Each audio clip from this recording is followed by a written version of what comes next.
वैशाख अमावस्या पर चाहे कुछ मत करना, लेकिन ये उपाय जरूर कर लेना। मिलेगी पितृदोष से मुक्ति और साल भर आएगी सुख समृद्धि। वैशाख अमावस्या हिंदू धर्म की एक अत्यंत ही पवित्र और फलदायी तिथि होती है, जो वैशाख माह के एक कृष्ण पक्ष पर आती है। ऐसा कहा जाता है कि इस दिन पवित्र नदियों में स्नान, दान और पितृ तर्पण करने का विशेष विधान माना गया है।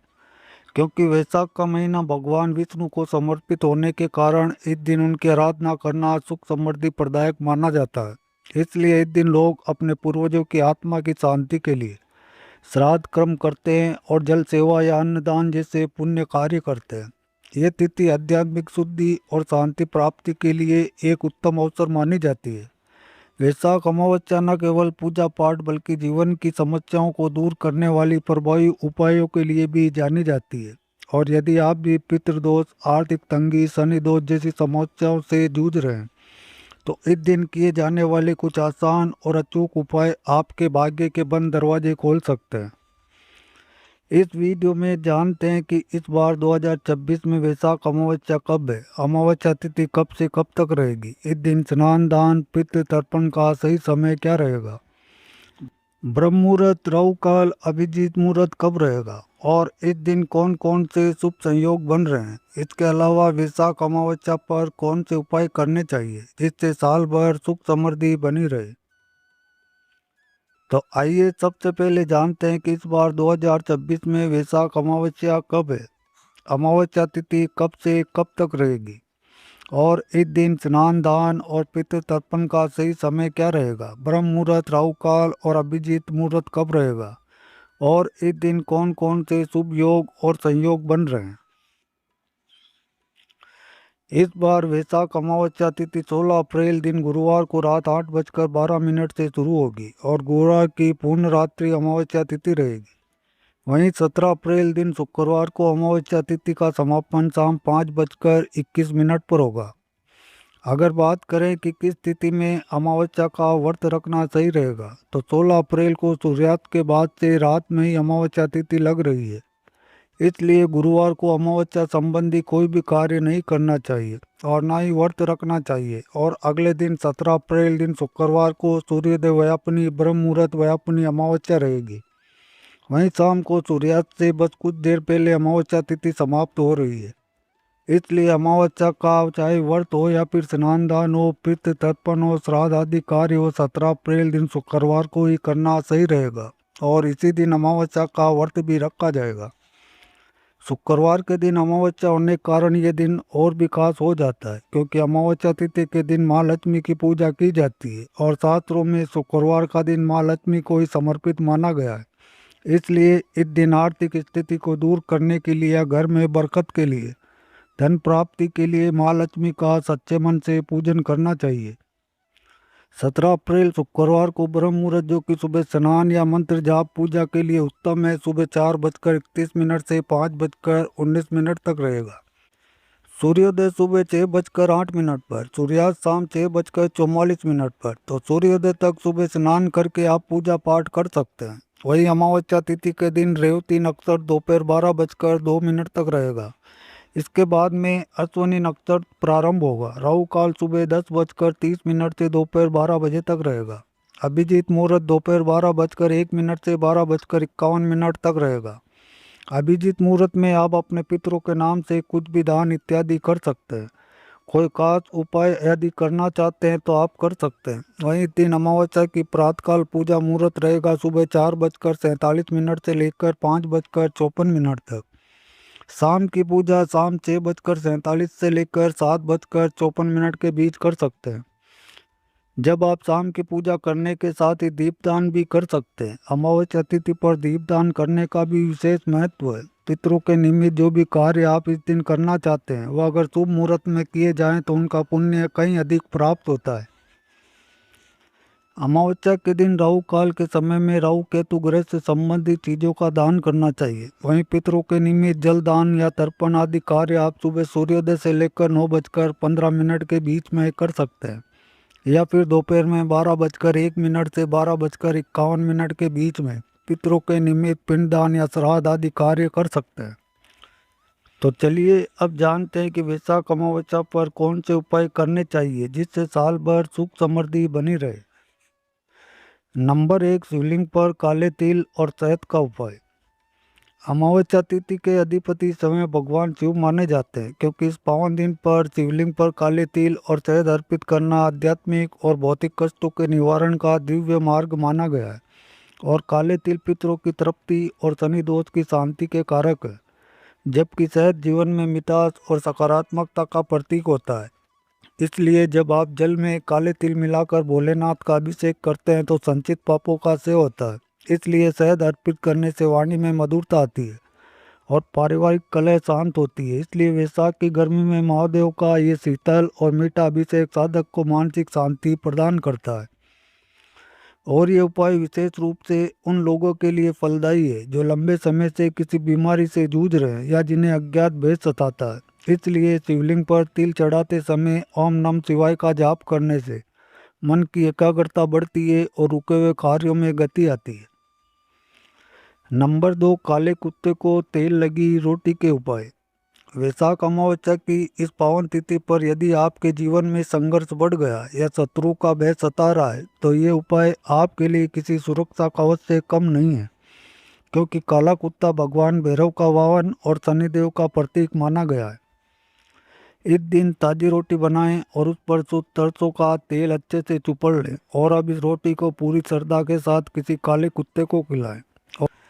तेल को राहु और रोटी को केतु का कारक माना गया है, और जब ये दोनों शनि के प्रतीक कुत्ते को मिलते हैं तो कुंडली के बड़े से बड़े दोष शांत होने लगते हैं। इसलिए ये उपाय न केवल आपकी 7.5 ढैया के कष्टों को कम करता है, बल्कि आपके रुके हुए कार्य में आ रही बाधा को भी जड़ से मिटा देता है। इसलिए अमावस्या की शाम को किया गया ये सरल उपाय आपके जीवन में शांति और स्थिरता लेकर भी आ सकता है।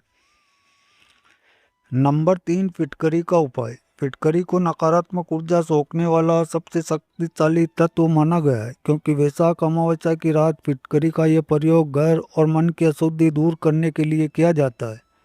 और यदि आपको डरावने सपने आते हैं या सोते समय बेचैनी महसूस होती है तो फिर फिटकरी का एक छोटा सा टुकड़ा अपने सिरहाने या बिस्तर के नीचे रखें, और यह दर से नकारात्मक तरंगों को नष्ट कर अनिद्रा की समस्या को खत्म करता है। और अगले दिन सुबह उस फिटकरी को बिना किसी से बात किए घर से बाहर फेंक दें या जल में प्रवाहित कर दें। और व्यापार में घाटा हो रहा हो तो फिटकरी को काले कपड़े में बांधकर दुकान के मुख्य द्वार पर लटकाने से नज़र दोष दूर होती है और ग्राहकों का आगमन बढ़ता है। इसके अलावा स्नान के जल में थोड़ी सी फिटकरी मिलाकर नहाने से शरीर की आभा बढ़ती है और बाहरी बाधाएं दूर होती है। इसलिए ये एक सरल लेकिन अत्यंत ही प्रभावशाली उपाय माना गया है जो सकारात्मकता का संचार करता है। नंबर 4, सरसों के तेल का उपाय। सरसों का तेल शनिदेव की अत्यंत ही प्रिय वस्तु मानी जाती है और अमावस्या पर इसका प्रयोग विशेष महत्व रखता है, क्योंकि इस दिन छाया दान का विधान है, जिसमें एक कटोरी तेल में अपना चेहरा देखकर उसे दान किया जाता है। और यह उपाय व्यक्ति के ऊपर आने वाली बड़ी विपत्तियों को अपने भीतर समाहित कर लेता है। इसलिए सरसों के तेल का दीपक जलाने से घर का वास्तु दोष दूर होता है। और यदि आप आर्थिक तंगी से जूझ रहे हैं तो वैशाख अमावस्या की रात सरसों के तेल के 5 दीपक किसी सुनसान स्थान या पीपल के नीचे जलाएं। और तेल की तीक्ष्णता बुरी शक्तियों को घर से दूर रखती है। इसलिए वैशाख माह की अमावस्या पर तेल का दान करने से व्यक्ति के यश और कीर्ति में वृद्धि होती है। इसलिए ये उपाय उन लोगों के लिए रामबाण है जिनके व्यापार में स्थिरता नहीं है। तेल का दान हमेशा निस्वार्थ भाव से करना चाहिए ताकि शनिदेव की कृपा से जीवन के संघर्ष कम हो और सुख समृद्धि का आगमन हो। नंबर 5, पीपल के नीचे चौमुखी दीपक।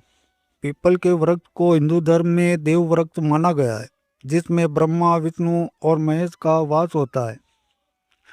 क्योंकि वैशाख अमावस्या की शाम को पीपल के नीचे आटे का चौमुखी दीपक यानी 4 बत्तियों वाला दीपक जलाना पितरों को प्रसन्न करने का सर्वोत्तम उपाय होता है। और 4 बत्तियां चारों दिशाओं का प्रतीक है, जो ये सुनिश्चित करती है कि आपके जीवन में किसी भी दिशा से दुख का प्रवेश न हो। इसलिए सरसों के तेल का यह दीपक जलाने से पितृदोष की शांति होती है और पूर्वजों का आशीर्वाद मिलता है। और ऐसा माना जाता है कि अमावस्या के दिन पितृ पीपल की छाया में विश्राम करते हैं और जब हम वहाँ दीप प्रज्वलित करते हैं तो उनके मार्ग में प्रकाश होता है, जिससे वे प्रसन्न होकर वंशवृद्धि और धन धान्य का वरदान देते हैं। इसलिए ये उपाय ग्रह क्लेश को समाप्त करता है और घर में सुखद वातावरण का निर्माण करता है। और दीपक जलाते समय 7 बार परिक्रमा करना अत्यंत पुण्यों की प्राप्ति कराता है। नंबर 6, पीले फूल का उपाय। वैशाख अमावस्या पर पीले फूलों का उपाय भगवान विष्णु और देवगुरु बृहस्पति की कृपा प्राप्त करने का सबसे सरल और सुंदर मार्ग माना गया है, क्योंकि पीला रंग ज्ञान, शुद्धता और सौभाग्य का प्रतीक माना जाता है। इसलिए इस पावन दिन पर भगवान विष्णु को पीले पुष्प जैसे गेंदा या पीले कनेर के फूल अर्पित करने से कुंडली में गुरु ग्रह मजबूत होता है, जिससे कैरियर और शिक्षा के क्षेत्र में आ रही सभी बाधाएं स्वतः ही समाप्त हो जाती है। और यदि आपके विवाह में देरी हो रही है या वैवाहिक जीवन में तनाव है तो भगवान विष्णु, माता लक्ष्मी के चरणों में 2 पीले फूल चढ़ाकर अपनी मनोकामना कहें। और ये उपाय व्यक्ति की आंतरिक ऊर्जा का और सकारात्मक बनाता है और भाग्य के द्वार खोलता है। इसलिए वैशाख माह में भगवान मधुसूदन का फूलों से श्रृंगार करना व्यक्ति के जीवन को भी खुशियों से महका देता है।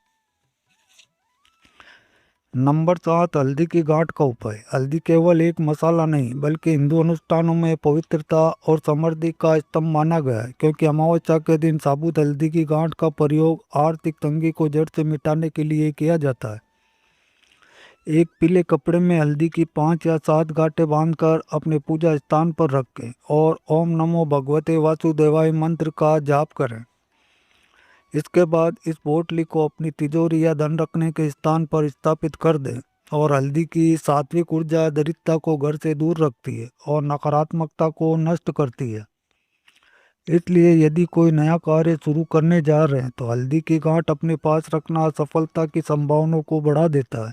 इसलिए उपाय उन लोगों के लिए विशेष माना गया है जो संचित धन की कमी महसूस करते हैं, क्योंकि हल्दी धन के कारक बृहस्पति को प्रसन्न कर आय के नए स्रोत बनाती है। नंबर 8, कौड़ियों के उपाय। कौड़ियों को देवी लक्ष्मी का प्रतीक और धन का कारक माना गया है, क्योंकि वैशाख अमावस्या पर 11 पीली कौड़ियों को गंगा जल से शुद्ध करके उन पर केसर का तिलक लगाएं। और इन कौड़ियों को माँ लक्ष्मी के चरणों में अर्पित करने के बाद एक लाल रेशमी कपड़े में बांधकर घर की उत्तर दिशा या फिर तिजोरी में रख दें। कौड़ियों के इस उपाय से घर में लक्ष्मी का स्थायी वास होता है और फिजूल खर्ची पर लगाम लगती है। इसलिए अमावस्या की रात लक्ष्मी पूजन में कौड़ियों को शामिल होना ये सुनिश्चित करता है कि आपके घर में कभी अन्न और धन की कमी न हो। और व्यापारिक प्रतिष्ठान के गल्ले में कौड़ियाँ रखने से ग्राहकों की संख्या बढ़ती है और व्यापार में निरंतर उन्नति होती है। इसलिए ये उपाय दरिद्रता को दूर करने, वैभव प्राप्त करने का एक सिद्ध तांत्रिक प्रयोग माना गया है।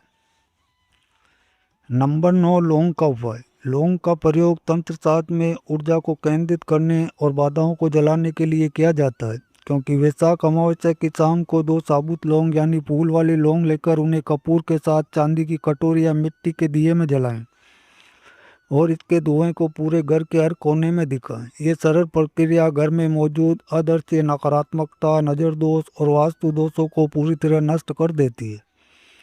और यदि परिवार के सदस्यों के बीच अक्सर मनमुटाव रहता है तो लौंग का धुआं शांति और प्रेम का संचार करता है। और इसके अलावा यदि कोई महत्वपूर्ण काम अटक गया तो घर से निकलते समय 2 लौंग अपने पास रखें। इससे कार्य सिद्ध होने के योग बनते हैं। और लौंग की तीक्ष्ण सुगंध और अग्नि का मेल वातावरण को शुद्ध कर मानसिक स्पष्टता और आत्मविश्वास प्रदान करती है।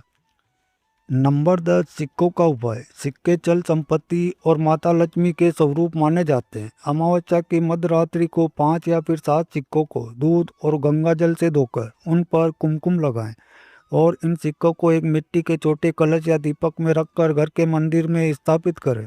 सिक्कों का यह संग्रह धन के निरंतर प्रवाह का प्रतीक होता है। और यदि आपके ऊपर कर्ज का बोझ है तो अमावस्या के दिन किसी कुएं या बहते जल में एक सिक्का अपने ऊपर से 7 बार वार कर डाल दें। इससे कर्ज से मुक्ति के मार्ग खुलने लगते हैं। इसके अलावा एक सिक्का हमेशा अपने पर्स में रखें जिसे कभी खर्च ना करें। यह बरकत के सिक्के के रूप में काम करता है और आपके बटुए को कभी खाली नहीं होने देता। इसलिए ये उपाय धन की देवी को प्रसन्न करने और आर्थिक सुरक्षा सुनिश्चित करने का एक विश्वसनीय माध्यम माना गया है। नंबर 11, चौखट पर गोबर का लेप। गाय के गोबर में परम पवित्र और देवी लक्ष्मी का वास माना गया है, क्योंकि वैशाख अमावस्या की सुबह घर की मुख्य चौखट को गोबर से लीपना या फिर गोबर का छोटा सा स्वास्तिक बनाना अत्यंत ही शुभ होता है, क्योंकि गाय के गोबर में शोधक गुण होते हैं जो घर के प्रवेश द्वार को शुद्ध करते हैं। और ऐसी मान्यता है कि जिस घर की चौखट साफ और गोबर से पुती होती है वहाँ दरिद्रता कभी प्रवेश नहीं कर पाती। इसलिए ये क्रिया घर को एक सुरक्षा कवच प्रदान करती है और सकारात्मक ऊर्जा को अंदर खींचती है। इसलिए गोबर के लेप पर थोड़ा सा नमक और हल्दी छिड़कना और इसे और भी शक्तिशाली बनाता है। और ये उपाय न केवल धार्मिक लाभ देता है बल्कि घर के सौंदर्य और सात्विकता को भी बढ़ाता है, जिससे देवताओं का आगमन सुलभ होता है। नंबर 12, नमक का उपाय। नमक को राहु का प्रतीक और नकारात्मकता का सबसे बड़ा शोधक माना गया है। वैशाख अमावस्या के दिन घर के पानी में समुद्री नमक यानी कि सेंधा नमक मिलाकर पोछा लगाने से घर की नकारात्मक ऊर्जा का अंत होता है और बीमारियां दूर रहती है। और यदि घर में किसी को बार बार नजर लगती है तो एक मुट्ठी नमक उसके सिर से 7 बार वार कर बहते हुए जल में प्रवाहित कर दें। और अमावस्या की रात घर के चारों कोनों में थोड़ा थोड़ा नमक रखने और अगले दिन उसे बाहर फेंकने से वास्तु दोष का प्रभाव कम होता है। इसलिए नमक का ये उपाय मानसिक तनाव को कम करने और घर के वातावरण को हल्का बनाने में बहुत ही कारगर होता है। और ये एक ऐसा उपाय है जो वैज्ञानिक रूप से भी कीटाणुओं का नाश करता है और आध्यात्मिक रूप से बुरी शक्तियों को घर की दहलीज पार करने से भी रोकता है। तो दोस्तों ये था आज की वीडियो में। अगर वीडियो अच्छी लगी हो तो वीडियो को लाइक कर दें और चैनल को भी सब्सक्राइब जरूर कर लें। वीडियो अंत तक देखने के लिए आपका बहुत बहुत धन्यवाद। Thanks for watching all friend.